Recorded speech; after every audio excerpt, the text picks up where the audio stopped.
Any questions?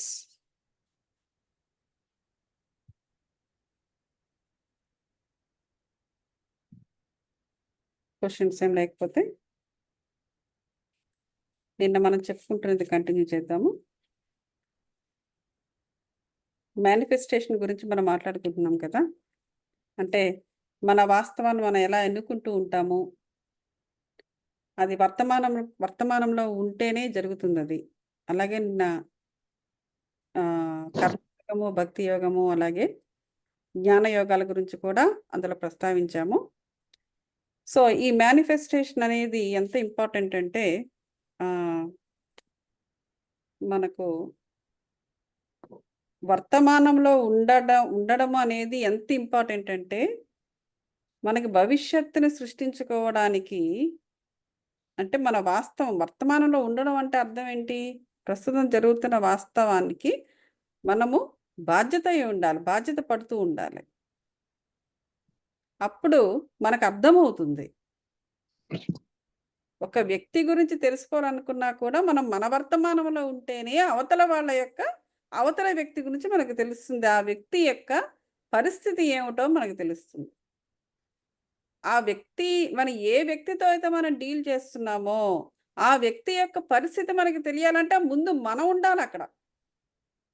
మనం ఎక్కడెక్కడో తిరుగుతూ ఆ వ్యక్తి మనకు అర్థమైపోవాలంటే కుదరదలా. ముందు నువ్వు అక్కడ ఉండు. ఆటోమేటిక్గా పరిస్థితులు, సంఘటనలు, మనుషులు ఎందుకు వస్తున్నారు, ఎందుకు దూరం అవుతున్నారు, ఇవన్నీ మనకు అర్థమవుతాయి. ఎప్పుడు మనము ముందు వర్తమానంలో మన ప్లేస్లో మనం ఉంటే, మానసికంగా, శారీరకంగా, ఆధ్యాత్మికంగా మనము మన ప్లేస్లో ఉంటే, మనం ఎక్కడెక్కడో తిరిగితే మనకేమీ అర్థం కాదు. అది గుర్తుపెట్టుకోవాల్సిన విషయము. సో మన వాస్తవాన్ని ఎన్నుకునేటప్పుడు, మన భవిష్యత్తును సృష్టించుకునేటప్పుడు మనం ఎక్కడుండాలి? మనం కంపల్సరీగా మన వర్తమానంలో ఉండాలి. సో అది మనం నిన్న స్టార్ట్ చేసాము, ఇప్పుడు కొనసాగిద్దాం. ఓకే. శుభ్రమైన వాతావరణం నుండి మనుష్య జాతి శాంతంగా ఉండే నమ్మదగిన వాస్తవంలో మీరు నివసిస్తారు. ఓకే. సో ఇంకొక బెనిఫిట్ ఏంటంటే మనుష్య జాతి శాంతంగా ఉండాలి. ఇప్పుడు చూడండి, గందరగోళంలో సో మనం వర్తమానంలో ఉంటే మన వర్తమానాన్ని ఎలా సృష్టించుకోవాలి తెలుసా? మన చుట్టూ ఉన్న మనుష్య జాతే కాదు, మనుషులు, జంతువులు, పక్షులు, ప్రకృతి అంతా కూడా శాంతిగా ఉండే విధంగానే మనం సృష్టి జరుపుకోవాలి. శుభ్రమైన వాతావరణం ఉండాలి. గొడవలు, గోళ్ళు, అసూయలు ఇవేమీ ఉండకూడదు. ఇవేమీ ఉండకూడదు అంటే మనం వాటికి అట్రాక్ట్ కాకూడదు. అట్రాక్ట్ కాకూడదు అంటే ముందు మనలో ఆ శాంతిని మనం నెలకొల్పుకొని ఉండాలి. శుభ్రమైన వాతావరణం ముందు మనలో ఉండాలి. ఇప్పుడు మనం లోపలికి వెళ్ళి ఓ చీపురు పెట్టుకుని అలా తుడిచేసుకోలేము కదా. సో అలాంటి పరిస్థితి కాదు కదా. సో మనం ఏం చేయాలంటే ఎప్పుడూ కూడాను నెగిటివిటీని ఏమాత్రం కూడా నిక్షిప్తం చేసుకోకూడదు. ఇంత మునుపు మనం ఎన్నోసార్లు చెప్పుకోవడం జరిగింది. కర్మలు అనే వాటిని కేవలం 3 పద్ధతుల ద్వారా మనము కర్మలు చేస్తాం. ఇంకే పద్ధతి లేదు. ఒకటి ఏంటంటే వాక్క్షేత్రము, వర్డ్స్ ద్వారా. రెండవది భావనా క్షేత్రము, అంటే ఆలోచనల ద్వారా. మూడవది యాక్షన్స్, చేతనా క్షేత్రము, యాక్షన్స్ ద్వారా. ఈ 3 తప్పించి ఇంక ఏ విధంగానూ కూడా మనం ఒక కర్మ చేసేది ఏమీ లేదు. పూర్వజన్మ కర్మలు కూడా మనం తీర్చుకునేది మళ్ళీ ఈ 3 ఏదో ఒక దాని ద్వారా. అంతే. చాలా సింపుల్ కదా. తెలుసుకుంటే చాలా సింపులే ఉంటుంది. తెలుసుకోకపోతేనే ఏదోలా ఉంటుంది. కాబట్టి మనం ఈ 3 కూడా శుభ్రంగా ఉంచుకుంటే మనలోని మన చుట్టూ కూడా శుభ్రమైన వాతావరణాన్ని మనం ఏర్పాటు చేసుకుంటాము. అదే ముఖ్యమైన వాస్తవము. అప్పుడు ఎప్పుడైతే అలా ఏర్పాటు చేసుకున్నామో మనం ఈజీగా భవిష్యత్తును సృష్టి అనేది మనం ఈజీగా చేసుకోవచ్చు. మనం అందులోనే నివసించాలి కూడా. జీవకోటికి చాలా నమ్మదగిన భవిష్యత్తులు ఉన్నాయి అంటున్నారు. ఏమిటో చూద్దాం. ఇందులో ఒకటి, జనులు వాతావరణం పట్ల బాధ్యతగా ఉంటూ శాంతియుతంగా కలిసి ఉంటూ భూమితోనూ మరియు ఇతరులతోనూ గౌరవంగా ఉంటారు. చూసారా? ఇక్కడ ఒకటి ఎట్లా సృష్టించుకోవాలి, మనము వాతావరణం యందు బాధ్యత కలిగి ఉండాలంట.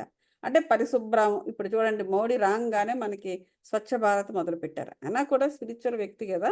సో స్వచ్ఛ భారత్ అని మొదలుపెట్టారు. అంటే మన చుట్టూ ఉన్న వాతావరణం స్వచ్ఛంగా ఉండాలి. ఎందుకంటే ఆ రెండిటి మధ్య మనకి కనెక్షన్ ఉంటుంది. ఈ బాడీ అందులోనే కదా ఉంటుంది, బయట వాతావరణంలోని. ఈ బాడీ బయట వాతావరణంలోనే ఎగ్జిస్ట్ అవుతూ ఉంటుంది. దాని నుంచి మన బాడీ తీసుకుంటుంది. ఓకే. సో కాబట్టి చుట్టూ ఉన్న వాతావరణం ముందు శుభ్రంగా ఉండాలి, శాంతిగా ఉండాలి. భూమితోని ఇతరులతో కూడా మన గౌరవప్రదంగా ఉండాలి. భూమి మీద కూడా మన గౌరవం అనేది ఉండాలి. ఇష్టం వచ్చినట్టుగా భూమిని మనము అది అదే దాన్ని మనము అగౌరవపరచకూడదు భూమిని. సో అలాగే ప్రపంచం ఎంతో అందమైనదిగా ఎదుగుతున్నట్లుగా మనం ఊహించుకోవాలి. ఊహించుకుంటూ జనులు ఒకరితోనొకరు ప్రేమగా ఉంటూ శుభ్రమైన వాతావరణం ఎక్కడైతే ఈ విశ్వంలో ఉంటుందో అక్కడికి వెళుతూ ఉంటారు. చూసారా, మనం ఎప్పుడూ కూడా మన చుట్టూ ఉన్న వాతావరణం అందమైన వాతావరణంగానే ఊహించుకోవాలి. అలా మన ఊహే అక్కడ వాస్తవం అయిపోతుంది అనమాట.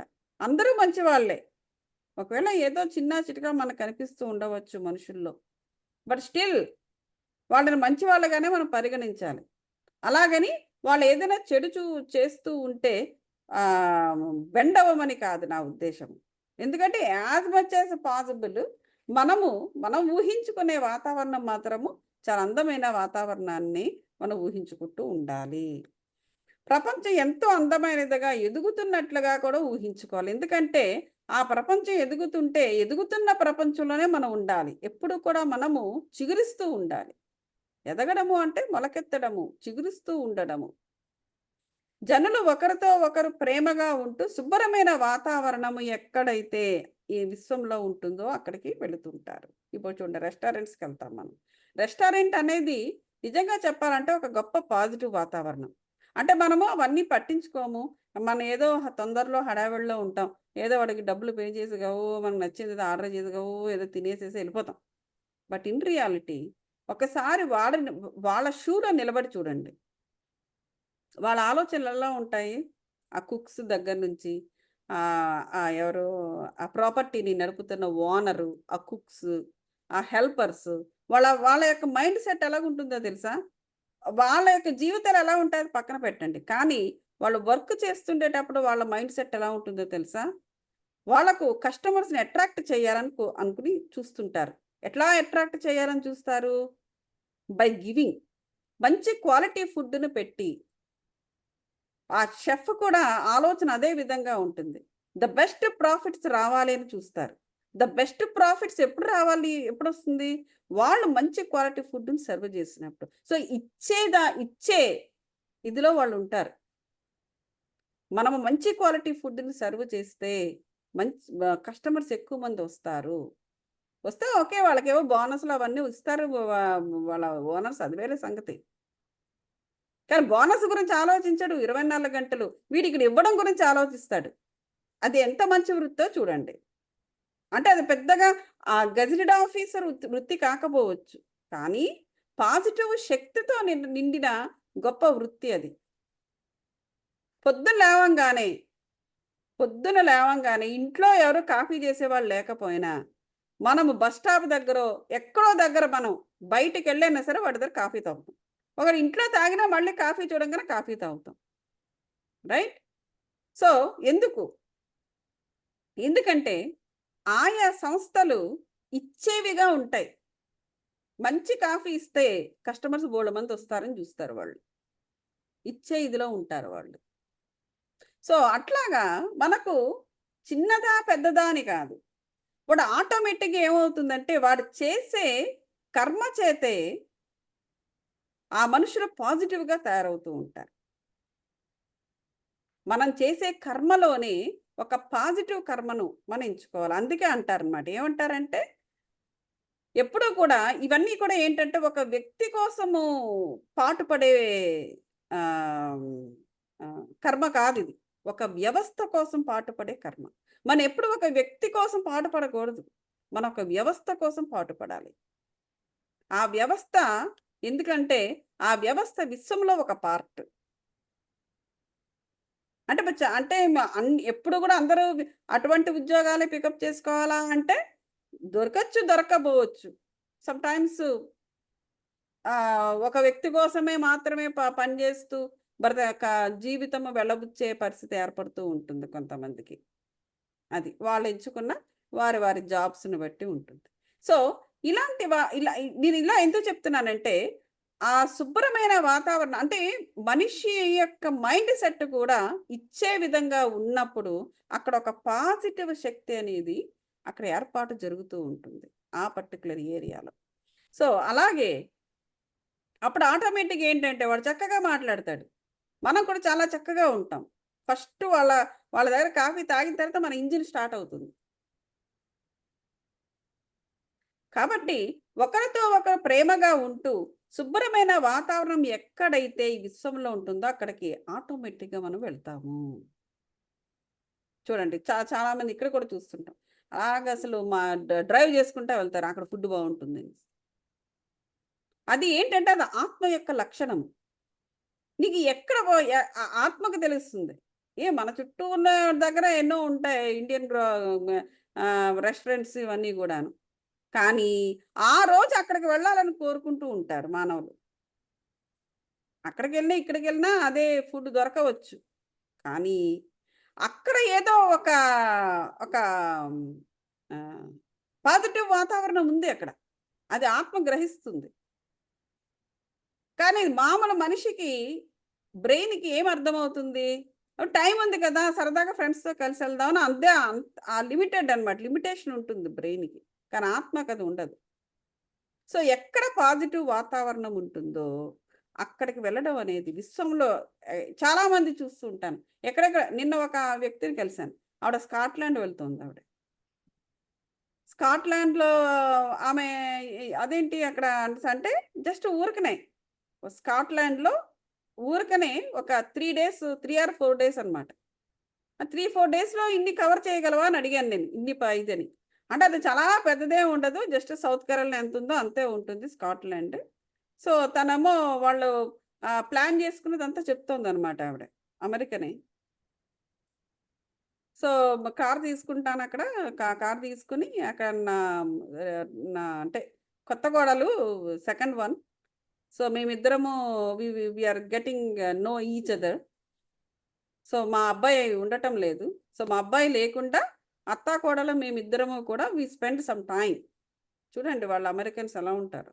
So, that way we get to know each other. అంటే హ్యూమన్ రిలేషన్‌కి ఎంత ఇంపార్టెన్స్ ఇస్తారో చూడండి వాళ్ళు. కావాలి అనుకుంటే. అని చెప్పేసి చెప్తోందనమాట ఆవిడ. సో, అక్కడ వాళ్ళిద్దరు కలుస్తున్నారంట. అత్తా, కోడళ్ళిద్దరూ కూడా. రెండో కోడలావిడ. కొత్తగా పెళ్లయింది. అది. సో, వారిద్దరూ కూడా తిరిగే ఇవన్నీ కూడా చెబుతోందామె. సో, అది ఏంటంటే జస్ట్ 3, 4 డేస్. 3, 4 డేస్‌లో ఏమేమి కవర్ చేయవచ్చు? ఎంత అందమైన ప్రదేశాల గురించి నేను అడిగాననమాట. ఏమున్నాయి అక్కడ అంటేనేమో ఇలా. సో, ఆ విధంగా సరదాగా మేము అవన్నీ చూసినట్టు ఉంటుంది. ఒక మంచి వాతావరణంలో మేమిద్దరం తిరిగినట్టు ఉంటుంది. We get to know each other at the right place అంటుందనమాట. అట్లా ప్రకృతిని అంటే అందమైన ప్రకృతిలో తిరిగితే ఆ సంబంధము వారి మధ్య ఉన్న సంబంధం అంతా అందంగా బలపడుతుంది అని వారి నమ్మకం. అంటే మనము అమెరికన్స్‌ని ఒకలా చూస్తూ ఉంటారు చాలామంది. కానీ వాళ్ళలో కూడా కొన్ని వాళ్ళ పాజిటివ్ థింకింగు మనం జాగ్రత్తగా వాళ్ళని ఫాలో అవుతే చూస్తే ఈ విధంగా ఉంటుంది. నిన్ననే మాట్లాడిందావిడ. అలా సో, ప్రపంచంలోని అద్భుతమైన పాజిటివ్ విషయాల మీద కేంద్రీకరించినట్లయితే ప్రతి ఒక్కరిలోనూ అందాన్ని, ప్రేమను చూడగలుగుతారు. ఎక్కువ పాజిటివ్‌గా ఉండే వాస్తవంలోకి మీరు వైబ్రేట్ అవుతూ ప్రవహిస్తారు. సో, అక్కడ అంత అందమైన ప్రదేశంలో వాళ్ళు ఏమని ఆహ్, స్పెండ్ చేయాలనుకుంటున్నారంటే, అంత అందమైన ప్రదేశంలో పాజిటివ్ వైబ్రేషన్స్‌లో వాళ్ళు వైబ్రేట్ అవ్వాలనుకుంటున్నారు. అది వాళ్ళక్కడ స్థాపించుకుంటున్న వాస్తవం అది. వర్తమానంలో వాళ్ళు స్థాపించుకుంటున్న వాస్తవం ఆ అత్తాకోడళ్ళు. సో, అమెరికన్స్ ఏమి వాళ్ళు ఏదో ఎక్కడో ఉంటున్నారు వాళ్ళు. అంటే of course not Philadelphia but somewhere around. So అటువంటప్పుడు ఏమి వాళ్ళ ఇంటికి పిలుచుకొని భోజనాలు చేస్తూ కూడా ఒక ఇద్దరు సరదాగా మాట్లాడుకోవచ్చు. కానీ అక్కడికి వెళ్ళి ఆ ప్రదేశాన్ని ఆస్వాదిస్తూ అక్కడ ఉన్న పాజిటివ్ థింగ్స్‌ని వాళ్ళు వైబ్రేట్ అవ్వాలని చూస్తున్నారు అంటే డెఫినెట్‌లీగా వాళ్ళ యొక్క వాస్తవాన్ని ఎలాగా స్థాపించుకోవాలనుకుంటున్నారో ఆలోచించండి. సో ఎలాంటి వాస్తవంలో మీరు నివసించాలనుకుంటున్నారు? దానికి మీకు చాలా చాయిస్‌లుంటాయి. ఇక్కడ చూడండి. మనం ఎలాంటి వాస్తవంలో నివసించాలనుకుంటున్నాము? 200 సంవత్సరాలకు పూర్వము ఏ చాయిస్‌లు అందుబాటులో ఉండేవో వాటిని గురించి ఆలోచించండి. 50 సంవత్సరాల క్రితము భూమి మీద ఎక్కడా లేనటువంటి కొత్త వాస్తవాలు, అవకాశాలు ఇప్పుడు అందుబాటులో ఉన్నాయి. ఓకే. 50 ఏళ్ల క్రితం లేనివి ఇప్పుడు ఉన్నాయి. అవి ఎలాగా 200 ఏళ్ల క్రితం నాటి చాయిస్‌లు ఎలా ఉన్నాయి? 50 ఏళ్ల క్రితం ఎలా ఉంది? ఇప్పుడెలా ఉంది చూడమంటున్నారు. అంటే ఇవన్నీ కూడా మేనిఫెస్ట్ అయినవి. 200 ఏళ్ల క్రితము ఏమీ లేదు. 50 ఏళ్ల క్రితము కొన్నొచ్చినాయి. ఇప్పుడు ఏమున్నాయంటే, ఇప్పుడు ఇంకా కొన్నొచ్చినాయి. అంటే అలా అంటే చూడండి ఎవల్యూషన్ ఎలా జరుగుతూ ఉందో. ఇవన్నీ కూడా మేనిఫెస్టేషన్సే కదా! మన హ్యూమన్ బీయింగ్ యొక్క మేనిఫెస్టేషన్. హ్యూమన్ బీయింగ్స్ యొక్క అందమైన ఆలోచనలే మేనిఫెస్ట్ అవుతూ ఉంటాయి. వారి అత్తాకోడళ్ళ యొక్క అందమైన ఆలోచన అది ఈ జన్మది కావచ్చు, పూర్వ జన్మదైనా కావచ్చు. ఇప్పుడు చూడండి, ఇందాక నేను ఆయా ఏదో చదువుతుంటే వచ్చింది. ఇప్పుడు చూడండి, ఇక్కడ ఈ భూమి మీద మనకు కొంతమంది కలుస్తూ ఉంటారు. మనం ఏదో ఎక్స్‌పెక్ట్ చేస్తాం. వాళ్ళతో బావుంటుంది. స్నేహమే అనుకుందాం, ప్రేమే అనుకుందాం, వాటెవర్ ఇట్ ఈస్ అనుకుంటాం మనం. కానీ అది బాగుండదు. మనం స్టార్ట్ అయినంత గొప్పగా వారు మనతో స్టార్ట్ అవ్వరు. దీనికి కారణం ఆవిడేం చెప్తున్నారంటే ఒక సైక్ ఆహ్, ఆవిడ పూర్వ జన్మలో, పూర్వ జన్మలో you did not end that relation properly. అందుచేత ఈ జన్మలో కలిసినప్పుడు ఆ రిలేషన్ ఆ విధంగా ఉంది. నువ్వోటి ఎక్స్‌పెక్ట్ చేస్తున్నావు. వాళ్ళు అలా చేయటం లేదు. That is what she was telling. So, ఎప్పుడు కూడా వాస్తవాన్ని మనము అది పెర్ఫెక్ట్‌గా ఉండాలి అంటే, దాన్ని ముందుగా మనము ఒక పర్ఫెక్ట్ దిశలో, పర్ఫెక్ట్ దశలో, ఒక పెర్ఫెక్ట్‌గా మనం చక్కగా దాన్ని ప్లాన్ జేసుకోవాలి. సో దట్ మనం ఇలా ఫీల్ అవ్వాల్సిన అవసరం ఉండదప్పుడు. ఇప్పుడు ఈ విషయం మనకు తెలిసింది కాబట్టి ఎవరైనా మనతో సరిగ్గా లేకపోయినా ఇప్పుడు మనం బాధపడాల్సిన అవసరము లేదు. ఓహ్! ఓకే. ఇంతకు మునుపు మనం సరిగ్గా చేయలేదది. అందువల్ల ఇప్పుడు ఇలా జరుగుతోంది. సో, ఏమైనా చేయగలమా? అని చూసుకోవాలే తప్ప చూసుకోవాల్సిందేమీ లేదు. గౌతమ్ గారు, చెప్పండి.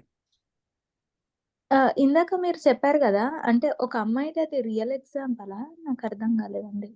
అదే ఎవ్ అంటే పాత జన్మలో నేను మధ్యలో కట్ చేశాను. కరెక్ట్‌గా ఎండ్ చేయలేదు. అందుకే ఈ జన్మలో అది ఇది నాకు అర్థం నేను కాలేదు. ఇంకేదో వింటూ ఉంటే ఆవిడ చెప్పిన ఎగ్జాంపుల్ అన్నమాట.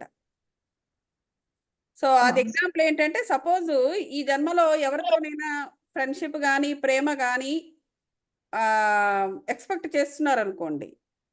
హుహు. సో, మనం ఎక్స్‌పెక్ట్ చేసినట్టుగా అవతల వాళ్ళు అలా మనతో స్టార్ట్ అవ్వరు.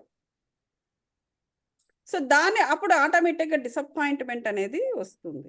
దానికి గల కారణం ఏంటంటే, ఆ సైకిక్ మాస్టర్ చెబుతున్న రీజన్ ఏంటంటే,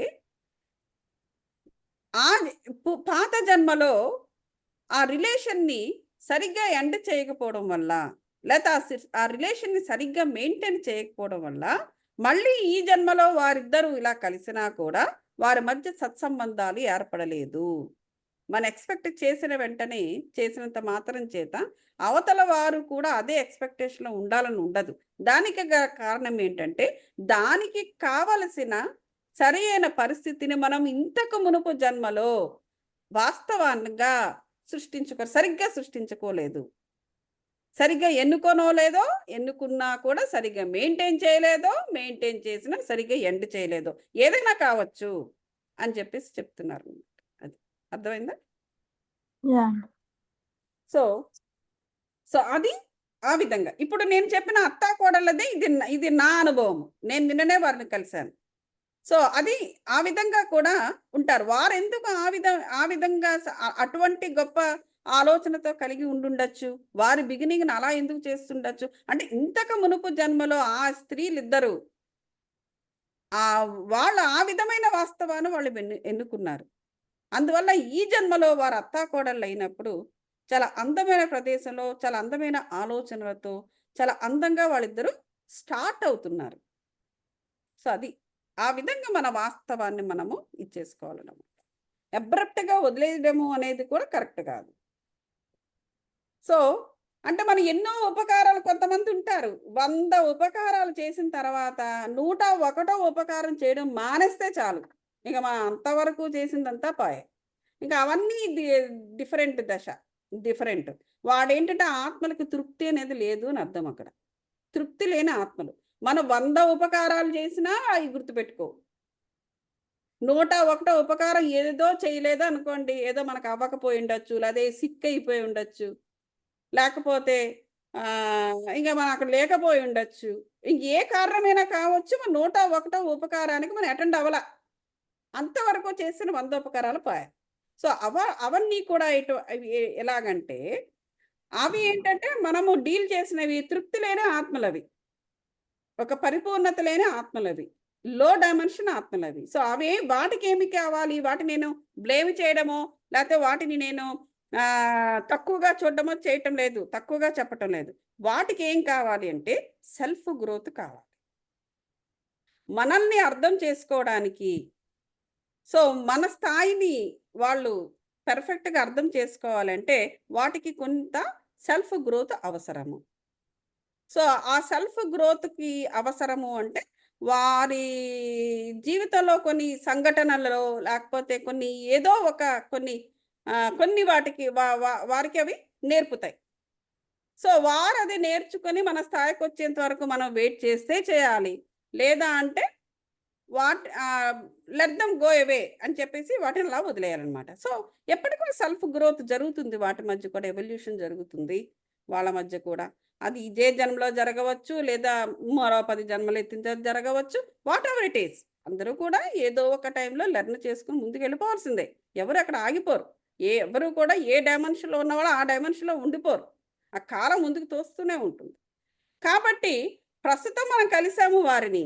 కానీ వారు మన స్థాయిలో లేరు. సో, వాళ్ళకింకా సెల్ఫ్ గ్రోత్ అవసరము అనేసి మనం ఒక పాజిటివ్ థాట్ ఇచ్చేసి అక్కడితో వదిలేయాలి. ఇంక తప్ప ఇంక మనం చేయగలిగింది అక్కడ ఏమీ లేదండి. ఇప్పుడు ఎలాంటి వాస్తవంలో మీరు ఓకే. సో, ఉదాహరణకి ఏంటంటే 50 ఏళ్ల క్రితము లేనటువంటి కొత్త వాస్తవాలు, అలాగే అవకాశాలు ఇప్పుడు మనకు అందుబాటులో ఉన్నాయి. ఇప్పుడు చూడండి aerospace engineering, computer computer work ఇవన్నీ కూడా ఇంత మునుపేంటి 1990కి కూడా లేదు. ఈ కంప్యూటర్స్ అవి కూడా. వచ్చినా కూడా ఏదో అడపాదడపా కంప్యూటర్ మాట వినడము, ఏదో ఒక దాని గురించి నేర్చుకోవాలని అనుకోవడము అలా ఉన్నారు. 1990కి కూడా కంప్యూటర్స్ ఇండియాలో రాలేదు. ఇంకా అమెరికాలో ఉన్నాయేమో మరి. సో, అట్లా అన్నమాట మనం అర్థం చేసుకోవాలి. సో, అవన్నీ కూడా ఏంటి మేనిఫెస్టేషనే కదా! హ్యూమన్ బ్రెయిన్ యొక్క మేనిఫెస్టేషనే artificial intelligence. Artificial intelligence already అప్పుడు ఉన్నా కూడా దానికప్పుడు గొప్ప అవకాశం రాలేదు. ఆర్టిఫిషియల్ ఇంటెలిజెన్స్ చేసిన స్టూడెంట్స్ కూడా మహా అయితే టీచింగ్ చేసేవారు. ఇప్పుడు ఫేస్‌బుక్‌లో కూడా ఆర్టిఫిషియల్ ఇంటెలిజెన్స్ ఉంటుంది. మనం ఒక టైప్ చేసాము అంటే, ఆ కింద సీ ద ట్రాన్స్‌లేషన్ అన్న చోట అది ఇంగ్లీష్‌లో ఇస్తుంది. ఇప్పుడు ఐఫోన్‌లో ఏఐ ఉంది. ఐఫోన్‌లో అయితే మెసేజ్ పెట్టాలంటే, ఆ స్పీకర్ మీద నొక్కేయడము, మన ఇంగ్లీష్ మాట్లాడుతుంది టక టక టక టైప్ చేస్తుంది. ఏది చేస్తుందక్కడ? AI. Artificial intelligence. Artificial intelligence అనేది 1990 92, 93, 94 నాటికి వచ్చినా కూడా, దాని మీద మనుషులకి ఇంకా నమ్మకం రాలేదు. ఏదైనా కూడా హ్యూమన్ బ్రెయిన్ మించింది లేదనే నమ్మారు. ఇప్పుడు హ్యూమన్ బ్రెయిన్‌కి ఈక్వల్‌గా ఉంది. ఐక్లౌడ్ వచ్చేసింది. ఇప్పుడు మొత్తం కంపెనీస్ అన్నీ కూడా డేటాను ఐక్లౌడ్‌లో పెడుతున్నారు. అంటే ఏంటి? మ హ్యూమన్ బ్రెయిన్ యొక్క ఆహ్, మ అంటే మనిషి యొక్క ఇదిని తగ్గించేస్తున్నారు వాళ్ళు. ఎందుకు? ఇక్కడ కన్నా అక్కడ సేఫ్‌గా ఉంటుందని నమ్ముతున్నారు కాబట్టి. ఈవెన్ రీసెర్చ్ డేటాసే గాని, ఈవెన్ పోలీస్ స్టేషన్స్‌లో కేసులు ఎన్నో ఎన్నేళ్ల నుంచో పడి ఉన్న ఈ కోర్ట్ కేసులు వాటన్ని డేటాస్‌ని కూడా ఐక్లౌడ్‌లోకి మార్చాలని చూస్తున్నారు. ఆర్టిఫిషియల్ ఇంటెలిజెన్స్ అదంతా కూడా. సో, ఇప్పుడు ఇవన్నీ కూడా ఎలా మేనిఫెస్ట్ అవుతున్నాయి? అప్పుడు లేనిది ఇప్పుడల్లా వస్తున్నాయన్నమాట. సో, ఈ టెక్నాలజీని కూడా మనం ఇందులో కలుపుకోవచ్చు. అలాగే టీవీలో నటించడము. ఒకప్పుడు మనకు సినిమా మాత్రమే. ఇప్పుడు ఇప్పుడు ఇప్పుడు ఇప్పుడు పెద్ద పెద్ద హీరోయిన్స్ యొక్క సినిమాలు కూడా మన నెట్‌ఫ్లిక్స్‌లో వచ్చేస్తున్నాయి.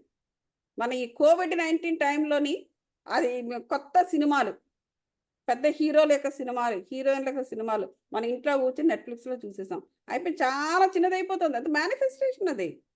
సో, ఏది కూడా పర్మనెంట్‌గా ఏది ఉండదని కూడా మనకిక్కడ అర్థమవుతూ ఉంటుంది. అలాగే మోడర్న్ టెక్నాలజీ లేని ప్రాథమిక జీవితాన్ని మీరు గడపవచ్చు. లేక టెలికమ్యూనికేషన్, కార్లు, ఏరోప్లేన్స్‌లో ప్రయాణం, మరి కంప్యూటర్స్‌తో నిండి ఉన్న జీవితాన్ని కూడా మనం కోరుకోవచ్చు. అంటే ఈ వాస్తవాన్ని ఎన్నుకోవడం అనే విషయంలో మనం చాలా చిన్నగా జీవించడాన్నైనా మనం కోరుకోవచ్చు. చాలా పెద్దగా జీవించడాన్నైనా సరే మనం కోరుకుని దాన్ని వాస్తవంలో పెట్టుకోవచ్చు. ఒకప్పుడు ఇవన్నీ మనకు లేవు 50 ఏళ్ల క్రితం. 200 ఏళ్ల క్రితం అస్సలు లేదు. ఇంకా వెనక్కెళ్తే బుల్లక్ కార్ట్స్. మరి అక్కడి నుంచి మనం ఎక్కడికొచ్చామో చూడండి. మరి ఇవన్నీ కూడా మేనిఫెస్టేషన్ జరిగినవే కదా! ఇదంతా కూడా మనిషి యొక్క ఆలోచనే కదా! అది ఇక్కడ చెప్తున్నారు. అంటే మన వాస్తవంలో ఉంటూ మనకు కావాల్సిన దాన్ని ఊహించి, దాన్ని సృష్టించుకోవడం అనేది జరుగుతుంది. అది మన మేనిఫెస్టేషన్ అవతరించడం మేనిఫెస్టేషన్ యొక్క ఆహ్, ఆహ్, పవర్. ప్రపంచ శాంతిని, చక్కటి ప్రపంచ వాతావరణాన్ని, స్థిరమైన ఎకానమీని, మరి భూమిని మీరు ఊహించుకున్న చిత్రాలకు అనుగుణంగా మీ వాస్తవంలోకి ప్రవహిస్తాయి. అది మనం గనక వాస్తవాన్ని ఎలా సృష్టించుకోవాలంటే ప్రపంచ శాంతి. ప్రపంచం అంతా శాంతిగా ఉన్నప్పుడు మనం శాంతిగా ఉంటాం. మన దేశం అని ఇంకో దేశం మీద బాంబులేస్తోంది. అదొచ్చి మనల్ని ఎక్కడ కొట్టేస్తదో మనకి ఇవన్నీ చూస్తున్నాం కదా! పాలస్తీనా ఇవన్నీ కూడా ఎలా ఉన్నాయి పరిస్థితి. సివిలియన్స్ ఎలా చచ్చిపోతున్నారు. చక్కటి ప్రపంచ వాతావరణాన్ని, స్థిరమైన ఎకానమీ. మనకి ఎకానమీ ఎప్పుడైతే స్థిరంగా ఉందో మన ఉద్యోగాలు కూడా నిలబడతాయి. బాగా గమనించండి. ఎకానమీ అనేది పడిపోయింది అంటే మనకు రెసెషన్ స్టార్ట్ అవుతుంది. రెసెషన్ స్టార్ట్ అయిందంటే మనం మనం ఏదో ఒకటి ఏది దొరికితే అది ఉద్యోగం చేసుకొని కొత్త కావాల్సిందే. ఆ విధంగా మనకు మారిపోతూ ఉంటుంది పరిస్థితి అనేది. సో, కాబట్టి ఈ వాస్తవాన్ని ఎన్నుకోవడం అనే దాంట్లోని మనం చిన్నగా ఉన్నా, పెద్దగా ఉన్నా కూడా మనం ఎప్పుడూ కూడా వర్తమానంలోనే ఉంటూ, మన ఊహ మాత్రం అందమైన విధంగానే ఉంటూ ఉండాలి. ఆ అందమైన ఊహే మన చిన్నగా ఉన్నా అందమైన జీవితాన్ని ఇస్తుంది. పెద్దగా ఉన్నా కూడా అందమైన జీవితాన్ని ఇస్తుంది అని చెప్పేసి చెబుతున్నారిక్కడ. ప్రపంచవ్యాప్తంగా మీరు వీటిని సాధించలేనట్లయితే, మీ స్వంత ప్రపంచం శాంతియుతంగా, మీ వ్యక్తిగత ఎకానమీ స్థిరంగా, మరి చక్కటి వాతావరణంలో మీరు నివసించేటట్లుగా ఏర్పాటు చేసుకోవచ్చు. అది. ఇప్పుడు అదే చెప్తున్నా. సో, మొదట మీరు నివసించాలనుకునే విశ్వాన్ని చిత్రీకరించండి అని చెప్తున్నారిక్కడ. చూసారా? ముందు మనం ఎలా నివసించాలనుకుంటున్నామో, అటువంటి విశ్వాన్ని మనం చిత్రించాలి. అదెలా ఉండాలంటే, శాంతిమయ ప్రపంచంగా, ప్రేమ మరి శుభ్రమైన గాలితో ఉండాలి. ఎందుకంటే, దానినే కదా మనం లోనికి పీలుస్తున్నాము. ఇప్పుడు చూడండి మంచి వాతావరణంలో నివసిస్తే మనకి ఎటువంటి జబ్బులు రావని మనం ప్రాపంచికంగా కూడా నమ్ముతున్నాం. ఆ జబ్బులనేవి ఎందుకొస్తున్నాయి అక్కడ? ఏదో బ్యాక్టీరియా అవి ఉండడం వల్ల అని మనం అనుకుంటాం. కానీ ఇన్ రియాలిటీ నాట్. ఇప్పుడు ఫర్ ఎగ్జాంపుల్ నది పారుతూ ఉంటుంది. ఇప్పుడు చూడండి మనం ట్రాన్స్‌ఫర్‌ల మీద ఎక్కడెక్కడికో వెళ్తుంటాం. కొన్ని కొన్ని ప్లేసులకెళ్తే అక్కడ పడదు. ఏదో ఒక మోషన్స్ రావడం ఇట్లాంటివన్నీ జరుగుతూ ఉంటాయి. ఏమంటారు? నీళ్లు పడలేదండి, గాలి పడలేదంటారు. ఏముంది ఆ నీళ్ళల్లో? ఏముంది ఆ గాలిలో? అందరి ఇళ్లల్లోని ఇప్పుడు ఫిల్టర్‌లొచ్చేసినాయి. అందరూ ఫిల్టర్‌ల నుంచి నీళ్లు పట్టుకుంటున్నారు, తాగుతున్నారు. మరి మరి మనకెందుకు అలాగా ప్రాబ్లమ్ అవుతుంది? ఎందుకంటే నువ్వు మరొక వాతావరణం నుంచి ఆ వాతావరణంలోకెళ్ళావు. వెళ్ళిన తర్వాత ప్రాబ్లమ్ బ్యాక్టీరియా గాదక్కడ. ఆ పర్టిక్యులర్ ఏరియాలో ఉన్న వాటరు అక్కడున్న మెమోరీస్‌ని కలెక్ట్ చేస్తుంది. అక్కడున్న మెమోరీస్‌ని కలెక్ట్ చేస్తుంది. అక్కడ ఎలాంటి మనుషులు జీవిస్తున్నారు? వారు ఎటువంటి ఆలోచనలతో ఉన్నారు? అవన్నిటిని కూడా అది పికప్ చేస్తుంది వాటర్. నువ్వు మరొక ఏరియా నుంచి వెళ్ళావు కొత్తగా. ఆ వాటర్‌ని తాగినప్పుడు అవన్నీ కూడా ఆ థాట్స్ లేకపోతే అక్కడ జరుగుతున్న విషయాల యొక్క ముద్రలు అవన్నీ కూడా నీలో ప్రవేశిస్తుంది. అది నీకు సెట్ అయితే ఓకే.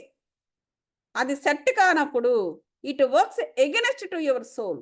అప్పుడు నువ్వు సిక్ అవ్వడం మొదలు పెడతావు. మనకున్న 7 శరీరాల్లో 6 శరీరాల్లో ఏదో ఒకటి సిక్ అయిపోతుంది. లేదా 2, 3 అయిపోవచ్చు. అది శరీరం మీదకి వస్తుంది. ఇక మనం సిక్ అయిపోయి జ్వరము, చలి జ్వరము, మోషన్స్ ఇవన్నీ జరిగే అవకాశాలున్నాయి. అప్పుడు ఆటోమేటిక్‌గా ఏమవుతుందంటే అక్కడ వాతావరణం పట్టలేదంటేని ఇల్లు మారొచ్చు. లేతే ఏకంగా ఉద్యోగానికి మళ్ళీ అక్కడ బదిలీకి పెట్టుకొని, మళ్ళీ ఒక సంవత్సరం, ఒక 6 నెలలు పోయిన తర్వాత డబ్బులు కట్టేసి వాళ్ళకి ఇంకొక ఏరియాకి మనం వెళ్ళిపోయే అవకాశాలున్నాయి. ఈవెన్ ఇలా చేస్తూ ఉంటారు కదా చాలామంది. ట్రాన్స్‌ఫర్ ఇంత ట్రాన్స్‌ఫర్‌కి పెట్టుకున్నామండి మళ్ళీ అది ఇది మాట్లాడుతున్నారు. ఎవ్వరికీ పడలేదండి ఇంట్లో. సో, ఇవన్నీ కూడా కారణాలే అన్నమాట. సో, అక్కడున్న మరి వాళ్ళందరూ బ్రతుకుతున్నారు కదా! అంటే వాళ్ళు దానికి అకస్టమ్ అయిపోయారు వాళ్ళు. అది. సో, మీరు నమ్మే విధంగా లాజికల్‌గా పరిస్థితులు మారడం గమనిస్తూ ఉంటారు. ఎప్పుడైతే మన శాంతిమయ ప్రపంచంలోకి, ప్రేమమయమైన గాలిలోకి వెళ్ళామో, అప్పుడు ఈ ఎమోషన్స్ రావడము ఇట్లాంటివన్నీ తగ్గిపోయి, మళ్ళీ లాజికల్‌గా పరిస్థితులు మారడం మనము గమనిస్తూ ఉంటాం. హమ్మయ్య! అక్కడ పడలేదండి. ఇక్కడ బావుంది మాకు. పిల్లలందరూ బావున్నారు అనుకుంటారు. ఒక్కరోజు మీరు మెలకువతో ఉండండి. ప్రతీదీ తేడాగా ఉండటాన్ని చూస్తారు. అది. మెలకువగా అంటే మనం కొన్ని పనులు అన్‌కాన్షియస్‌గా చేస్తూ ఉంటాం. అంటే కాలము, ఆ విధి, ఆ కర్మ ఈజ్ రియల్. ఆ కర్మ మనల్ని ఒక రకమైన ట్రాన్స్‌లో పెడుతుంది. ఎందుకంటే ఆ కొత్త విషయాన్ని మనం యాక్సెప్ట్ చేసి దాన్ని మనం అనుభవించడానికి. అనుభవించినప్పుడే నీకొక దారి దొరుకుతుంది ఆ కర్మ నుంచి బయటపడడానికి. సో, అటువంటి ట్రాన్స్ నుంచి మనం ఎప్పుడైతే బయటపడతామో, అప్పుడు ఆటోమేటిక్‌గా ఏమంటంటే మనం తేడా చూస్తాం అన్నమాట. తేడా చూసి oh! This is not right. That is not అట్లా. అంతర్ముఖంగా చిత్రాలలో సరిపడా తేడాలు చూసి అవి నిజాలవుతాయని నమ్మండి. అంతర్ముఖంగానే మనం ఎప్పుడూ కూడా అంతర్ముఖంగా మనకు తెలుసుకుంటూ ఉండాలి. మెడిటేషన్ ద్వారా. ఏది రైటు, ఏది రాంగ్? అసలు ఏం జరుగుతుంది? ప్రశ్న వేసుకుంటే మనకు సమాధానం వస్తుంది అంతర్ముఖంగా. మెడిటేషన్‌లో కూర్చోకపోయినా మనం మన పూర్ణాత్మతోటి మనం కనెక్ట్ ఉన్నప్పుడు మనకి లోపల నుంచి వస్తుంది. మెడిటేషన్‌లో ఉన్నా వస్తుంది. అలా అనమాట. అవి ఆ తేడాలు ఎందుకు జరుగుతున్నాయి? అవి నిజాలేమిటనేది మనకి తెలుస్తుంది. వాటిని మనం నమ్మాలి. నమ్మాలి. ఎందుకంటే బయట వాళ్ళు ఎవరైనా వచ్చి చెప్తే వాళ్ళు నిజం చెప్తున్నారా? అబద్ధం చెప్తున్నారా? అనుకుంటారు. కరెక్ట్ కదా! కానీ మన లోపల నుంచి వస్తుంది. అంటే మన లోపల నుంచి వస్తున్న దాన్ని మనం నమ్మకపోతే ఎట్లా? మన లోపల నుంచి వస్తున్న దాన్ని మనం నమ్మకపోతే ఇంక బయట వాళ్ళు మనం ఏం నమ్ముతాం? మీ ప్రాంతంలో భూమి కంపించటం లేక భూమిలో మార్పులు రావడం అనేది వాస్తవంలో జరగవచ్చు లేక జరగకపోవచ్చు. సైకాలజిస్టులు భవిష్యత్తుని చూచినప్పుడు ఒక ప్రత్యేకమైన వాస్తవాన్ని ప్రజలు కేంద్రీకరించే దానిని బట్టి బహుశా వాళ్ళు వేరు వాస్తవాలను చూస్తారు. కొంతమంది ఆ వాస్తవాలతో ప్రకంపనం చెందుతారు. వీళ్ళు విషయంలో ఆ వాస్తవాలు నిజమవుతాయి. ప్రకంపనం చెందని వారి వద్ద అవి నిజమవ్వవు. అది ఇక్కడ ఏంటంటే చూడండి, మనము ఎన్నో సంఘటనలు మన ముందుకొస్తాయి. ఎంతోమంది రకరకాల మనుషులు మన జీవితంలోకి వస్తుంటారు. నువ్వు రియాక్ట్ అవుతావు వాళ్ళతో. రియాక్ట్ అయినప్పుడు లేదా రియాక్ట్ అయ్యి బైండ్ అయినప్పుడు నీకు కొన్ని కొ ఒక విధమైన వైబ్రేషన్స్ నీలో స్టార్ట్ అవుతాయి. మంచో, చెడో వాటెవర్ ఇట్ ఈస్. అబద్ధమో ఒక ఒక లేదంటే ఒక ప్రేమో, లేకపోతే ద్వేషమో ఏదైనా కూడా. అవి ఏంటంటే ఆ వాస్తవాలను మనము అప్పటి నుంచి ఏంటంటే ఎప్పుడైతే వాటి మీద మనం ఫోకస్ చేశామో, అప్పుడు మనము ఆ పర్టిక్యులర్ వైబ్రేషన్ సంబంధించిన వాస్తవాలను మనం తెలుసుకోవడం జరుగుతూ ఉంటుంది. ఆహ్, తెలుసుకున్నప్పుడు ఓహో! ఇదిలాగ మనం ఆనాడు ఇలా జరిగింది. ఇప్పుడు ఇలా అంటే ఇదంతా కూడాను సైకిక్ ప్రాసెస్ ఇది. మన వాస్తవాలని అంటే దీంట్లోనే మన కర్మ అనే దాన్ని కూడా మనం ఇక్కడ ఇంక్లూడ్ చేసుకోవచ్చు. సో, ఇప్పుడేం చేయాలి? ఓకే. ఆనాడు అలా జరిగింది. ఇప్పుడేమి నేను చేయాలి? ఇప్పుడు నేనేం చేయగలగాలి? ఇప్పుడు ఎటువంటి వాస్తవాన్ని నేను ఎన్నుకోవాలి? అనేటువంటిది ఇక్కడ మనకు ఏర్పడుతుంది. సో, ఇప్పుడు ఆ వాస్తవాలతో ప్రకంపనం చెందలేదనుకోండి, అది అది మనకేమీ తెలీదు. ప్రకంపనాలు చెందినప్పుడు మాత్రమే నీకా ఆ వాస్తవం యొక్క డెప్త్ తెలుస్తుంది. లేకపోతే తెలియదు. ఆ తెలియని దాన్ని అన్‌కాన్షియస్‌గా ఉండడం. తెలిస్తే కాన్షియస్గా ఉండడం అనేది జరుగుతుంది. భూకంపాలు మరి కరువులు గురించి మీరు ఎప్పుడు ఇప్పుడు భూకంపాలు కూడా అంతే కదా, కొంతమందికి చాలా స్లైట్ మైల్డ్గా వస్తుంది భూకంపం. ఎంత మైల్డ్గా వచ్చినా కొంతమంది సెన్స్ చేస్తారు, మరి కొంతమంది సెన్సే చేయరు, మామూలుగా వెళ్ళొచ్చేస్తుంటారు. అన్లెస్ వాళ్ళకు ఎవరో చెప్తే తప్ప ఫలానాట అప్పుడు ఇంత ఆల్టిట్యూడ్లో ఇంత మ్యాగ్నిట్యూడ్లో వచ్చింది అంటే, అవునా, అయ్యి మా ఏరియా కూడా వచ్చిందా, అరే నీకు గమనించలేదే అంటారు. మరి కొంతమంది చాలా సునిశ్చితంగా ఉంటారు, చాలా ఈజీగా గమనిస్తారు. సో ఇవన్నీ కూడా ఏంటంటే వాస్తవం, అది వాస్తవంగా జరిగింది అది. కానీ నువ్వు వాస్తవంలో లేకపోవడం వల్ల, వర్తమానంలో నువ్వు లేకపోవడం వల్ల ఆ భూకంపం వచ్చినా కూడా 4.5 మ్యాగ్నిట్యూడ్ వచ్చినా నీకు అర్థం తెలియలేదా?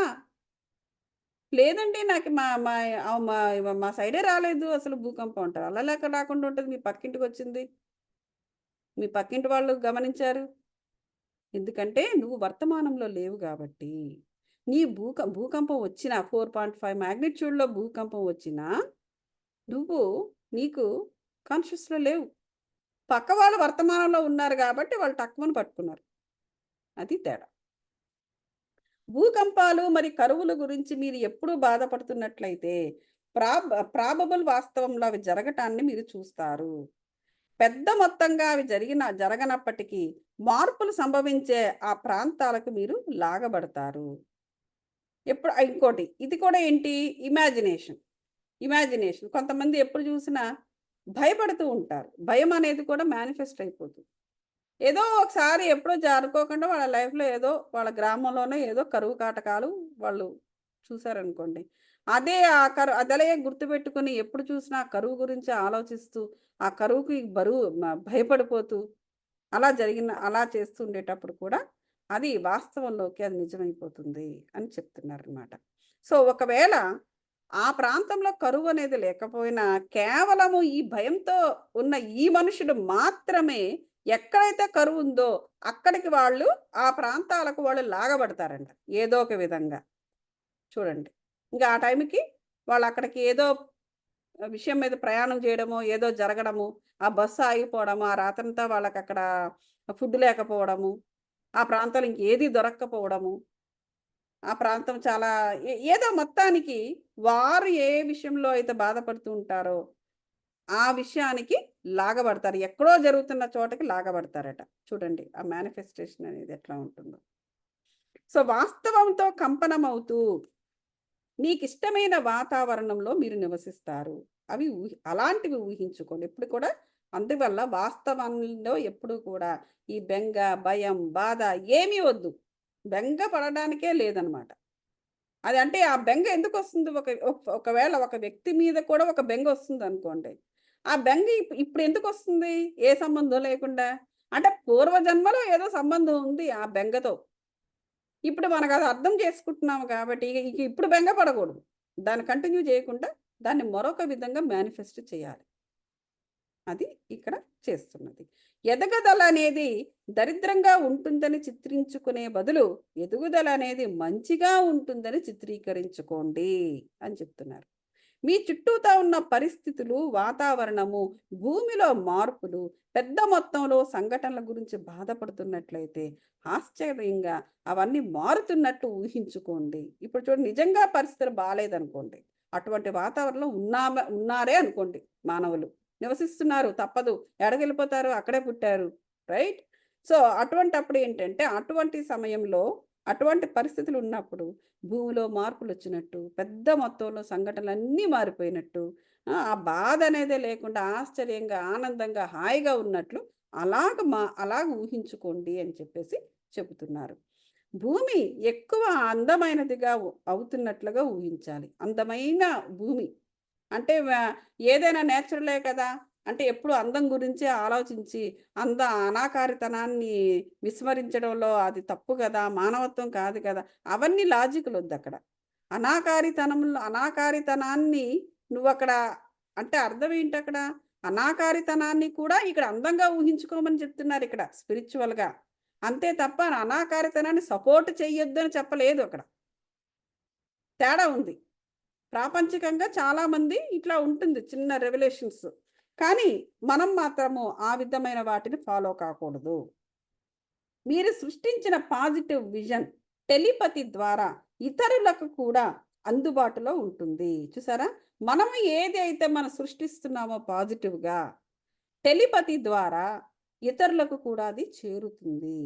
మనం ప్రేమగా మనం ఉన్నాం అనుకోండి, మన చుట్టూ ఉన్నవారు కూడా ఆటోమేటిక్‌గా మరి ఆ ప్రేమను వారు అందుకుంటారు. ఎందుకంటే మనం ఎటు వెళ్తుంటే అటు పాజిటివ్ ఎనర్జీస్ ఉంటాయి గదా! అక్కడ. పాజిటివ్ ఎనర్జీస్ అక్కడ ఉంటాయి. మరి ఇప్పుడు బెంగగా ఉన్నామనుకోండి, అదే బెంగ మన చుట్టూ ఉన్న వ్యవస్థలో కూడా చోటు చేసుకుంటుంది.